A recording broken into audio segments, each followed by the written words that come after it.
Parole de Dieu quotidienne. Aujourd'hui, Dieu vous juge, vous châtie et vous condamne, mais sachez que le but de votre condamnation est de vous aider à vous connaître.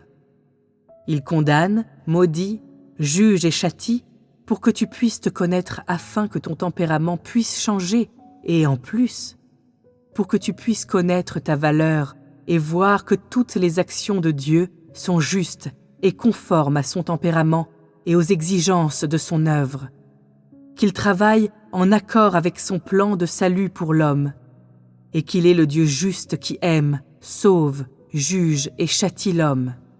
Si tu sais seulement que ton statut est vil, que tu es corrompu et désobéissant, mais ne sais pas que Dieu veut rendre son salut évident en te jugeant et en te châtiant aujourd'hui, alors tu n'as aucun moyen d'acquérir de l'expérience, encore moins peux-tu continuer à progresser. Dieu n'est pas venu pour tuer ou détruire, mais pour juger, maudire, châtier et sauver. En attendant que son plan de 6000 ans arrive à terme, avant qu'il révèle clairement la fin de chaque catégorie d'hommes, le salut sera le but de l'œuvre de Dieu sur la terre. Son but est exclusivement de rendre complet, totalement complet, tous ceux qu'il aime et de les ramener sous sa domination. Peu importe comment Dieu sauve les gens, tout est fait en les faisant rompre avec leur vieille nature satanique, c'est-à-dire qu'il les sauve en faisant en sorte qu'ils cherchent la vie. S'ils ne cherchent pas la vie, ils n'auront aucun moyen d'accepter le salut de Dieu. Le salut est l'œuvre de Dieu lui-même et la recherche de la vie est quelque chose que l'homme doit entreprendre pour accepter le salut. Aux yeux de l'homme, le salut est l'amour de Dieu et le châtiment, le jugement et les malédictions n'ont pas de place dans l'amour de Dieu. Le salut doit comprendre l'amour, la compassion et en outre des paroles de consolation, ainsi que les bénédictions illimitées accordées par Dieu. Les gens croient que Dieu sauve l'homme en le touchant par ses bénédictions et sa grâce, de sorte qu'il puisse donner son cœur à Dieu. C'est-à-dire que quand il touche l'homme, il le sauve. Cette sorte de salut se fait par la conclusion d'un marché. Ce n'est que lorsque Dieu lui accorde jusqu'au centuple que l'homme en vient à se soumettre devant le nom de Dieu et s'efforce de bien agir pour lui et de lui apporter la gloire. Ce n'est pas ce que Dieu attend de l'humanité. Dieu est venu travailler sur la terre pour sauver l'humanité corrompue. Il n'y a aucune erreur là-dedans. Sinon, il ne serait certainement pas venu faire son œuvre en personne. Dans le passé, son moyen de salut consistait à démontrer le plus grand amour et de la compassion, de telle sorte qu'il a tout donné à Satan en échange de toute l'humanité. Le présent n'a rien à voir avec le passé. Le salut qui vous est accordé aujourd'hui est réalisé au temps des derniers jours, durant le classement de chacun selon son genre. Le moyen de votre salut n'est pas l'amour ou la compassion, mais le châtiment et le jugement, pour que l'homme soit plus complètement sauvé.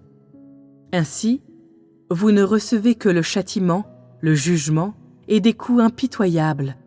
Mais sachez ceci, dans ces coups cruels, il n'y a pas la moindre punition. Peu importe la sévérité de mes paroles, ce qui s'abat sur vous, ce ne sont que quelques paroles qui vous paraissent peut-être tout à fait cruelles, et peu importe ce que pourrait être ma colère, ce qui vous tombe dessus, ce sont encore des paroles d'enseignement, et je ne veux pas vous faire de mal ou vous mettre à mort. Tout cela n'est-il pas vrai?